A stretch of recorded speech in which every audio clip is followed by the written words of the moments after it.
നിസ്കരിക്കുന്നവർക്ക് വൈരെന്ന നരകമുണ്ടോ? നിസ്കരിക്കുന്ന ആൾക്ക് വൈരെന്ന നരകമുണ്ടോ? വൈലുൽ മുസല്ലീൻ, എങ്ങനെ നിസ്കരിക്കുന്ന ആൾ? അല്ലദീന ഹും അൻ സ്വലാത്തിഹിം സാഹൂൻ, പെട്ടെന്ന് അലസതയോടെ മടിയോടെ പെട്ടെന്ന് ഇങ്ങനെ നിസ്കരിച്ച് പോകുന്നവരുണ്ടല്ലേ. അല്ലദീന ഹും യുറാഊൻ, ആരെങ്കിലും കാണാതെ നിസ്കരിക്കണേ, ആരെങ്കിലും കാണാതെ ഖുർആൻ ഓതണേ, ആരെങ്കിലും കാണാതെ സദഖ സക്കാത്ത് കൊടുക്കണേ, അവനുണ്ടല്ല അവനക്ക് വൈലെന്ന് നരകമുണ്ടോ? അല്ലാഹു ചൊല്ലും. മനസ്സിലായില്ലേ? അവനക്ക് നരകമുണ്ട്. അതുകൊണ്ട് നിങ്ങൾ നിസ്കരിച്ചെങ്കിൽ നിങ്ങൾക്ക് എന്ത് കിട്ടരുത്? നിങ്ങൾ നിസ്കാരം ചന്താവുക. നിങ്ങൾ ഫർളും സുന്നത്തും എല്ലാം നല്ല ചന്തത്തിൽ നിസ്കരിക്കണമ. അല്ലാഹു ചൊല്ലും. നോക്കൂ, ഇന്ന സ്വലാത്ത, തീർച്ചയായും നമസ്കാരം ചൊല്ലുന്നത് തന്നെ അത് തടയും അനിൽ ഫഹ്ശായി വൽ മുൻകർ, നിന്റെ വേണ്ടാത്ത കാര്യങ്ങള്, അല്ലാഹു പിന്നെ ഒഴിവാക്കാൻ പറഞ്ഞ കാര്യങ്ങള്, വിരോധിച്ച കാര്യങ്ങള് നിന്നെ നിസ്കാരം തടയുമോ? നീ തടയുമ്പോണ്ട. നീ ചന്തത്തിൽ നിസ്കരിച്ച്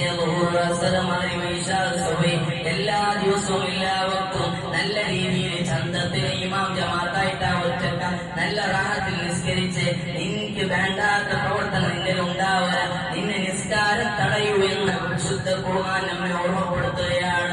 അതുകൊണ്ട് മുഅ്മിനീങ്ങളെ, നമ്മളെല്ലാവരും നിസ്കാരം നിലനിർത്തുന്നവരാവണം. മഹാനായ മൂസാ നബി അലൈഹിസ്സലാമിനോട് അല്ലാഹു പറയാണ്, മൂസാ നബിയെ, നിങ്ങളെ ഞാൻ നബിയാക്കി, നിങ്ങൾ അല്ലാഹുവായി നിങ്ങൾ ആരാധിക്കണോ? എന്നിട്ട് പറഞ്ഞു, നിങ്ങൾ എന്നെ എനിക്ക് വേണ്ടി നിസ്കരിക്കണോ? എന്നെ ഓർക്കാൻ വേണ്ടി നിസ്കരിക്കണോ? അല്ലാഹു ചൊല്ലുള്ളൂ. പിന്നെ മഹാനായ ഈസാ നബി അലൈഹിസ്സലാമിനോട് അല്ലാഹു പറയാണ്, ഈസാ നബിയെ,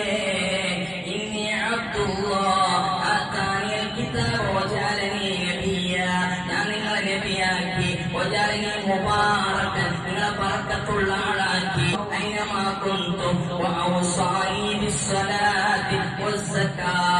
രണ്ട് കാര്യം നിങ്ങൾക്ക് വസിയത്താക്കട.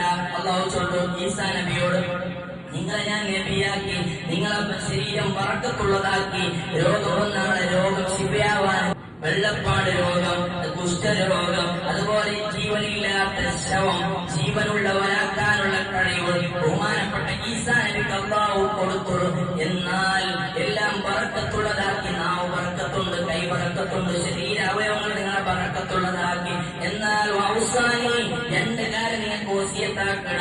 ഒന്ന് വിസ്സലാത്തി വസ്സകാത്ത്, ഒന്ന് നിസ്കാരം, മറ്റൊന്ന് സക്കാത്തായിട്ടിക്കട്.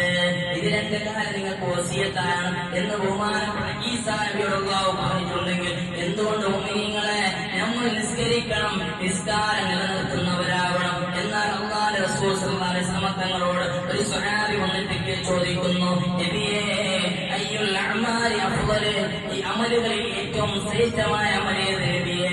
അസ്സലാത്തു വഖതിഹാ, അത് നിസ്കാരത്തിന്റെ ആദ്യ സമയത്ത് പോയി നിസ്കരിക്കുന്നേ, അതാണ് ആദ്യത്തെ വഖത്ത്, ആദ്യത്തെ ടൈം നിസ്കരിക്കുന്നേ. കളാക്കാനില്ല, കുറെ ലേട്ടാക്കാനില്ല, നീ ആദ്യം പോയി നിസ്കരിക്കുന്നത്, അതാണ് അമലുകളിൽ ഏറ്റവും ശ്രേഷ്ഠമായ അമല്. ഖുർആൻ അല്ലാഹു ചൊല്ലുന്നു, ഇന്ന സ്വലാത്ത കാനത് അലൽ മുഅ്മിനീന കിതാബൻ മൗഖൂതാ, സത്യവിശ്വാസിയായ ഒരാൾ നിസ്കരിക്കുന്നത് അത് ആദ്യത്തെ വക്തിലായിരിക്കും. സത്യവിശ്വാസികളല്ലേ നമ്മൾ? അതുകൊണ്ട് നിസ്കാരം നിലനിർത്തുന്നവരാണ്. അല്ലാഹു തൗഫീഖ് നൽകട്ടെ. മുഅ്മിനീങ്ങളെ, വിശുദ്ധ ഖുർആൻ അല്ലാഹു ചൊല്ലുന്നു, നീ നിസ്കരിക്ക്, ലൈൻ ശകർതും ലഅസീദന്നകും. അല്ലാഹു പറയാണ്, നീ അല്ലാഹുവിന് നന്ദി ചെയ്യുകയാണെങ്കിൽ നിനക്ക് ഞാൻ നന്മ, ഞാൻ നിങ്ങൾക്ക് അനുഗ്രഹങ്ങൾ അധികരിപ്പിക്കുമെന്ന് വിശുദ്ധ ഖുർആൻ അല്ലാഹു ചൊല്ലുന്നു. വലൈൻ കഫർതും, നീ നന്ദി കേടാക്കിടമാ, ഇന്ന അദാബിന ശദീദ്, എന്റെ ശിക്ഷ ഉണ്ടല്ലേ, ശക്തമായ ശിക്ഷ നിനക്കുണ്ട് എന്ന് അല്ലാഹു ചൊല്ലുന്നു. അതുകൊണ്ട് മുഅ്മിനീങ്ങളെ, നമ്മൾ നിസ്കാരം നിലനിർത്തുന്നവരാവണം. സുബൈക്ക് വന്ന് ജമാഅത്ത് നിസ്കരിക്കും, ഇമാമിനെ നിസ്കരിക്കുകയായിട്ട്. അങ്ങനെ സുബൈക്ക് നിസ്കരിച്ചുകൊണ്ടിരിക്കുമ്പോഴാണ് അബൂൽ വലദ് എന്ന് പറയുന്ന ശത്രുവായ മനുഷ്യൻ പിന്നീട് വന്നിട്ട് കടാര കൊണ്ടിട്ട് കുത്തുന്നു. പിന്നെ ബഹുമാനപ്പെട്ട ഉമർ ബോധം കെട്ട് വീഴുന്നു. ഉമർ മോൻ വന്നിട്ട് വിളിക്കുമ്പോ ആ യസാർത്താണെങ്കിൽ ഉമർ ബോധം പോയിട്ട് ഉമർ മോനെ ചൊല്ല, നിങ്ങൾ വിളിക്കുമ്പോ നിസ്കാരത്തിന്റെ സമയമായി ചൊന്നത് മാത്രം എന്റെ ബാപ്പ എണിക്കൂ. അങ്ങനെ ചൊന്നപ്പോ നിസ്കാരത്തിന്റെ സമയമായി എന്ന് ചൊന്നപ്പാണ് ഉമർ ബോധം വന്ന പാട് രണ്ട് കാര്യം ചോദിക്കണം. ഒന്ന്, നിങ്ങൾ നിസ്കാരം പൂർത്തിയാക്കിയാറാ? രണ്ടാമത്തത്, എന്നെ ഒതുക്കാൻ വന്നാൽ മുസ്ലിമാണോ അമുസ്ലിമാണോ? അപ്പോ നിസ്കാരം പൂർത്തിയായി, അൽഹംദുലില്ലാഹ്. മുസ്ലിം അല്ല, അമുസ്ലിമായ മനുഷ്യനാണ്, അൽഹംദുലില്ലാഹ്. നമുക്ക് കുറെ നിസ്കരിക്കാൻ കുറെ വാങ്ങൊന്നും വേണ്ട, പിന്നെ കുറെ അതീതമായൊന്നും വേണ്ട. ഒരു സംഭവം നിങ്ങളുടെ മനസ്സിൽ ഉള്ളുണ്ട്, നിങ്ങൾ നിസ്കാരം നടത്തുക. ഏത് സംഭവം? റസൂലുള്ളാഹി സ്വല്ലല്ലാഹു അലൈഹി വസല്ലം തങ്ങൾ വഫാത്താകുന്ന നേരത്ത് ബഹുമാനപ്പെട്ട റസൂലുള്ളാഹി സ്വല്ലല്ലാഹു അലൈഹി വസല്ലം ചുണ്ടിൽ എന്തോ പറയുന്നുണ്ട്, മന്ത്രിക്കുന്നുണ്ട്. സ്വഹാബാക്കൾ എന്ത് കേൾക്കാൻ വേണ്ടി കാത് കോർത്ത് കേൾക്കുമ്പോ മുത്തുനബി സ്വല്ലല്ലാഹു അലൈഹി വസല്ലം തങ്ങൾ ചൊല്ലുന്നത്, അസ്സലാ, നിങ്ങൾ നിസ്കാരം നിലനിർത്തൂ. ഒരു സംഭവം മതി നമുക്ക് നിസ്കാരം നിലനിർത്താൻ, വേറെന്തും വേണ്ട. മുഅ്മിനീങ്ങളെ, അല്ലാഹു തആല തൗഫീഖ് നൽകട്ടെ. മഹാനായ റസൂലുള്ളാഹി സ്വല്ലല്ലാഹു അലൈഹി വസല്ലം തങ്ങൾ ഇങ്ങനെ ആയിഷ ബീവിയെ പോലെ ഇങ്ങനെ നിസ്കരിക്കുന്നത്.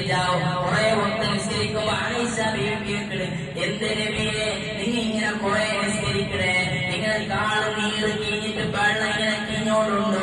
അപ്പൊ മുത്തനബിയോട് ചോദിക്കുന്നു, നബിയെ നിങ്ങൾ ദോഷമില്ലാത്ത മനുഷ്യനല്ലേ, നാളെ സ്വർഗ്ഗം തുറക്കുന്നത് നിങ്ങളല്ലേ, നാളെ എല്ലാവരുടെ പ്രവാചകരല്ലേ, എല്ലാം ശരി, ലോകത്തിന്റെ പ്രവാചകരല്ലേ, അനുഗ്രഹീതമായ പ്രവാചകരല്ലേ നബിയെ, പിന്നെ ഇത്ര കഷ്ടം വന്നിട്ട് നിങ്ങൾ നിസ്കരിക്കണേ എന്ന് കേൾക്കുമ്പോ മഹാനായ റസൂലുള്ളാഹി തങ്ങൾ ചൊല്ലും, അഫലാ അകൂനു അബ്ദൻ ശകൂറാ. ആയിഷ, ഞാൻ നന്ദിയുള്ള ഒരു അടിമയാകണ്ടേ ആയിഷ, നന്ദിയുള്ള അടിമയാണ് അല്ലാഹ്, അതുകൊണ്ട് ഞാൻ നിസ്കരിക്കും.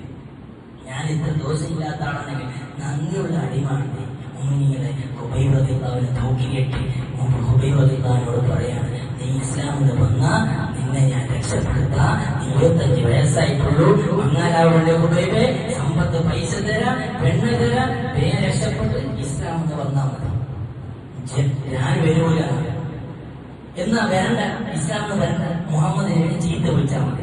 മുഹമ്മദ് നബിയെ ചീത്ത വിളിച്ചാൽ നിന്നെ രക്ഷപ്പെടുത്താം, നിന്നെ വെറുതെ വിടാം. ഖുബൈബ് എന്ന് പറഞ്ഞപ്പോൾ ഖുബൈബ് തങ്ങൾ പറഞ്ഞത്, മുത്തുനബി സ്വല്ലല്ലാഹു അലൈഹി വസല്ലം തങ്ങളുടെ കാലിലേക്ക് ഒരു മുള്ളു കിടക്കുന്നത് പോലെ എനിക്ക് ഇഷ്ടമില്ല.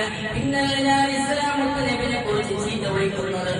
ഇല്ല, എന്നെ കൊന്നാലും വേണ്ടില്ല, ഞാൻ മുത്തുനബി സ്വല്ലല്ലാഹു അലൈഹി വസല്ലം തങ്ങളുടെ കുറ്റങ്ങളും കുറവുകളും ചീത്ത വിളിക്കാൻ ഞാനില്ല എന്ന് ബഹുമാനപ്പെട്ട ഖുബൈബ് തങ്ങൾ അവസാനം അവരോട് ചോദിക്കുന്നു, അവസാനമായിട്ട് എനിക്ക് എന്ത് ആഗ്രഹമുണ്ടാ എന്ന് കേട്ടപ്പോൾ